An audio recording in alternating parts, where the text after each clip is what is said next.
Hello ladies and gentlemen, my name's Shadowwraith, and today I'm going to be going over how to use Far Harad, but more specifically, how to utilise the half-trolls. Now, I absolutely love the half-trolls, and they are absolutely essential to a Far Harad list, in my opinion. But, I mean, they've got downsides, they are quite expensive, and they've got absolutely terrible courage. Courage 2. I mean, why? But, sure, I can get over that. Like most things in Far Harad, I've got courage 2. But your army bonus basically lets you ignore courage tests if you've got a Far Harad hero in combat. So, that's within 6 inches of them. Cool, you're immune to courage. That's okay, but courage 2 is a bit silly. Hey ho, that's the moan over. Now, the reason I'm doing this list is because I was talking to a friend of mine, Magical Magnus Games. You should check him out. He's got some pretty decent battle reports, definitely recommend. But we were talking about it, and he mentioned how some people he knows play the half-trolls, and it's slightly different than the way I play with them. Only slightly, just because, I don't know, I do something slightly different. So I just thought I'd go over how to use them, well, how Shadowwraith uses them. Now, obviously, Far Harad, you've got the Muhard Raiders, which are absolutely essential as well, so I love them. And you've got the 2 hero options, which is the Muhard King, and you've got the Muhard Tribesmaster. Now, you're going to probably need both of these guys, but obviously this list depends on how many points you do. Okay? Now, I found this to be pretty brutal. I've done a little bit of practice with this. Gonna try practicing with it at like higher points levels. So I will let you know how it does at higher points levels. But lower, it's really quite strong. That's what I've found anyway from my experience with it. So, the half-troll, we'll go over that. We've got 23 points of half-troll. So, quite expensive, like I said. They've got a move of 6, but fight of 5, which is fantastic. Shoot value is 6+, but we don't care about that. Their strength 5, which is nuts, and defense 6, which is really good. Really, really good. So you basically got a Gondor warrior. He's got 2 attacks, which is also amazing, and 2 wounds. So a Gondor warrior with double the attacks, double the wounds, and 2 more strength. It's just crazy. And of course courage 2, which is horrendous. They come with armor and a club, so you can bash people and all that good stuff if you really want to. But you can upgrade them to have a 2-handed club. Now, they are not burly, which upsets me. So I don't bother with the 2-handed club. I'll keep them at 23 points. And they cause terror. Now, this is good because one of the ways I use them is to initially screen my Muhard Raiders from charges I don't want, just in case I can probably get a charge later on. I try and go for flank charges, obviously, because you get the impact hits, and going along a whole flank is better, judging that you roll high enough to keep going, but the potential is there. So not only do they have to try and get through the troll to get to them, the Muhard Raiders, you actually have to pass a courage test. And if you're fighting something like orcs or whatever, or, you know, Minister of Warriors, with a courage of 3, that's easier said than done, because it's quite a good chance you will fail. So that's one way of screening your cavalry, and screening objectives and things like that. So even if you lose priority, there is a chance that you won't get charged by their cavalry or anything like that. On top of that, they're also defense 6 with 2 wounds. So it's going to be pretty hard for strength 3 models to chop into them. If they got +1 to wound, then it gets a bit, you know, easier for them, obviously. And then if you go against Army of the Dead, yeah, good luck. You're courage 2. Probably courage 1. So they will struggle against Army of the Dead. However, that's not everything about them. This is what I do with them. So, you've got your half-trolls. And I'm thinking of going for about 10 half-trolls for a higher points game. That might be too many, but only practice will tell. So, 230 points. Now, most people put Muhard Warriors behind them with spears. And blowpipes with poison darts if they've got it. Really good option, really solid. They're strength 4, so they're a bit more killier than normal guys that are strength 3, and they've also got the blowpipe, so you've got some ranged attack, so it will, you know, kind of give you an option if your enemy is kind of trying to avoid getting into combat with you. You can shoot them a little bit. And they're hitting on 3+, which is pretty good. But blowpipes, 12-inch range, strength 2, rerolling 1s to wound. It's not bad, but it's not the best. So, what I do instead is, instead of 8 points for Muhad Warrior, I go over to getting some allies from the Serpent Horde. And literally, they're just Haradrim warriors. 6 points, and I give them a spear. So 7 points. And they're green allies, so they keep their army bonus. And obviously, Haradrim, the Serpent Horde, get poison to all their weapons as part of their army bonus. So, with that, you've got a strength 3 model with a spear for 7 points. That is rerolling 1s to wound, which is really good. I'd take rerolling 1s over strength 4, maybe. But this is where it gets really good. To lead these guys, there's 2 heroes that I am bringing. So, the first one, which I think is probably one of the most important, is the Betrayer. Now, of course, the Betrayer is part of the Serpent Horde army, and he gets a lovely little ability called Master of Poisons. So, every friendly model within 6 inches of this Wraith, with the Poison Weapon special rule, gets to reroll all failed wounds made by those weapons. Now, rerolling wounds is amazing. So, that's why I picked Haradrim warriors over the Muhad warriors, because there's the potential to reroll your wounds, and they're cheaper. So if you've got 10 of them supporting 10, you've already saved 10 points. And 10 points can either get you, anything. There's quite a few good models for 10 points. You can go for, half a camel. But you see how it racks up. All these points rack up, and that's just a 1-point save. And then it's always good to have a Wraith on your side, because you got things like Transfix and Black Dart and Sapwell, all the good spells. So you've got some spell defense and offensive capabilities, which I do like in an army. And the other hero I'm bringing is Suladan, the Serpent Lord. So for 100 points, you can have him on foot or on horse. Obviously, he's better in combat on horse, and he's more, nimble, can move around a lot quicker. But he is, for 100 points, he's Fight 5, which is awesome. Strength 4, Defense 5.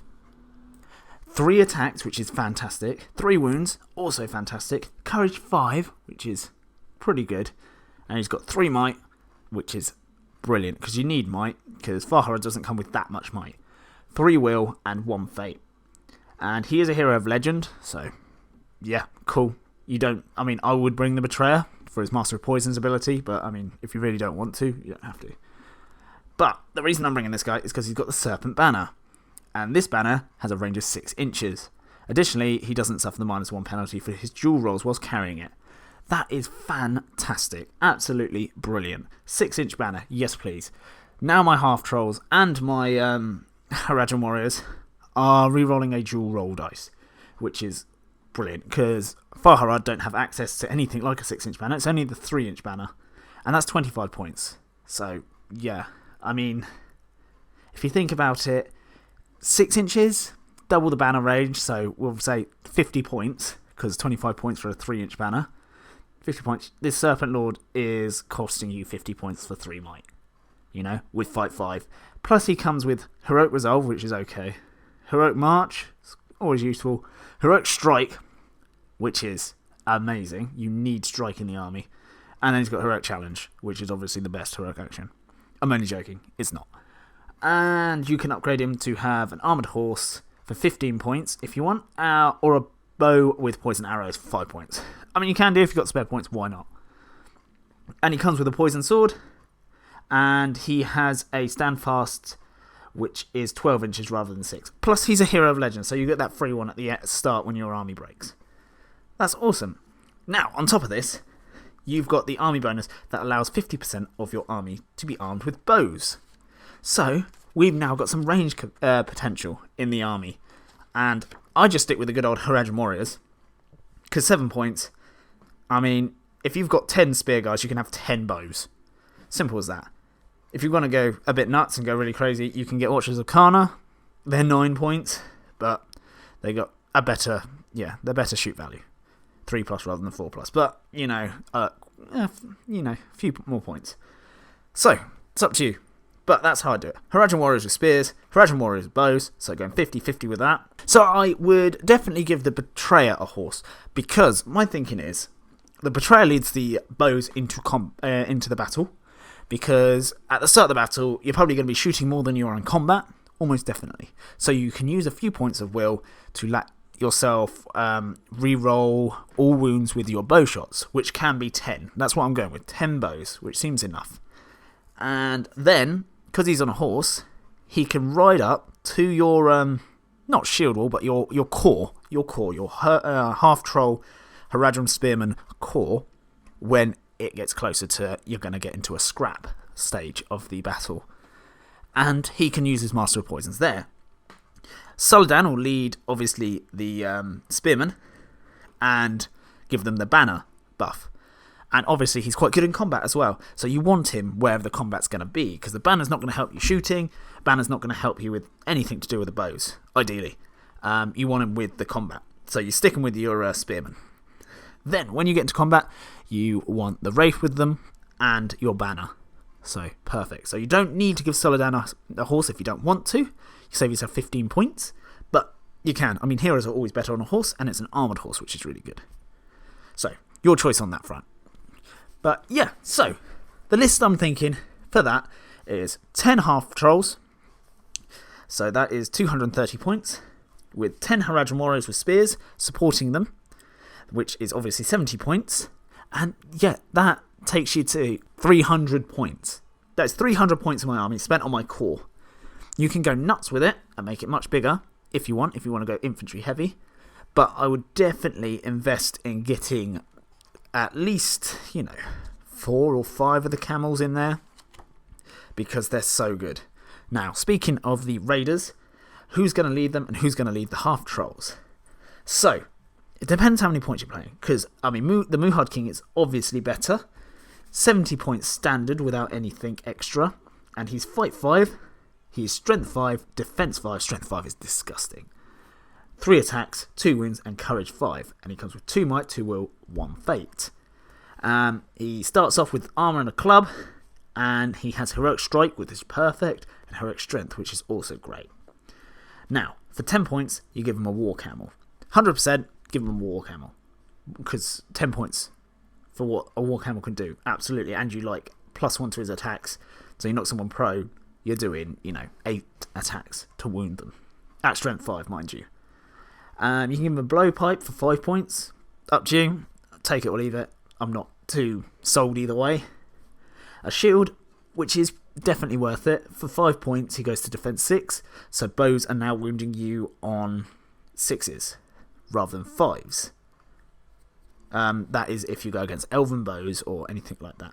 Normal bows will still wound you on 6s, but Strength 3 are wounding you on 6s rather than 5s. So it's 5 points for that is totally worth it. And then a War Spear. If you give him a camel, give him a War Spear. Because Strength 5, with Heroic Strength, with a potential of doing 8, to wound rolls, at +1 is absolutely bonkers. This guy is a killing machine. So he's totally worth it. Now, if you're running out of points, you have got the Muhad Tribesmaster for 50 points, so 20 points less. Now, he's got all the same upgrades for all the same points, but he is 1 less fight, so he's Fight 4. Oh, sorry, I forgot to mention, they're both 3+ shoot value. And the Muhad King is a hero of... Well, he's gone up in the FAQ. He's not a hero of Fortitude anymore. I think he's a hero of Valor. I think he's a hero of Valor now, so yeah. And then you've got the Muhad Tribesmaster, which is still a hero of Fortitude. He is also Strength 5, Defense 5, 2 attacks, so 1 less attack, 2 wounds, same amount of wounds, Courage 3. Really a lot less courage. And you need the courage for your army bonus. He's got 2 Might, 1 Will, 1 Fate. So 1 less Will, 1 less Fate. So he's not bad, but he doesn't come with Strike. He's got Heroic March and Heroic Strength, which is still pretty good. I'd definitely say you need at least 1 Muhad King to lead your half-trolls. At least. So, because you want him to get into combat first, in case it's a terror-causing enemy, like Army of the Dead, for example, in which case you're probably going to die anyway. Just kidding. But some elves cause terror, lots of things cause terror in the game. And so he gets in, and then all your half trolls with courage 2 within 6 inches get to not take a courage test and just charge in, which is perfect. So if you can take, a Muhard King to lead your half trolls and a Muhard King to lead your camels, perfect. Even if you drop the war camel, just having that courage and the army bonus really makes for the trolls to be great. And then your camels. You can have either one lead the camels in. Obviously, the Muhard King is better, but it depends if you want to spend the extra 20 points. 95 points for a fully kitted out Muhard King, or 75 for a Muhard Tribesmaster. Your choice, it depends on the points you're playing. But I'm going for 2 Muhard Kings, because they're just better. Both of them upgraded with everything bar the blowpipes with poison darts. And I will probably bring in a fair few camels. Okay, I'm still unsure on how many points I'm going to do. It's probably going to be about 800 points to 1,000. So I've only spent... So altogether, for the 2 Muhard Kings and the 10 Bowmen, or Haradrim Bowmen, 10 Spearmen, and the 10 Half Trolls, I have spent 790 points. So that is for the 10 Half Trolls, the 10 Spearmen, the 10 Bowmen, okay, the 2 Muhard Kings, the Betrayer on horse, and the Serpent Lord on foot. Okay, I can bump it up by 15 points if I want. I have got the wiggle room there. So if I go 1,000 points, what's that? I can afford another 7 fully kitted out camels. Yeah. And that's not a bad list. So, I'll see how it goes. But on paper, it sounds good. Lower points levels, it's really good, I've found. And plus, you've got the Betrayer there, doing his -1 to people's courage within 12 inches of him. So that will help with the terror causing half trolls. Anyway, that's all I wanted to cover. Let me know what you think of this list. I will still play it out and see how it does, but please tell me your thoughts and opinions, because I'd love to hear what you think. And if you've got anything more to say, in the description down below, there's a link to my Discord server, and it has got people in there that love talking about Middle-earth strategy battle games. So if you've got any other lists idea, drop them in there, and I can give my advice, other people can give their advice. It's perfect for that. So yeah, thank you ever so much for listening, and I hope you have an absolutely fantastic day, and I'll see you in the next video. Goodbye.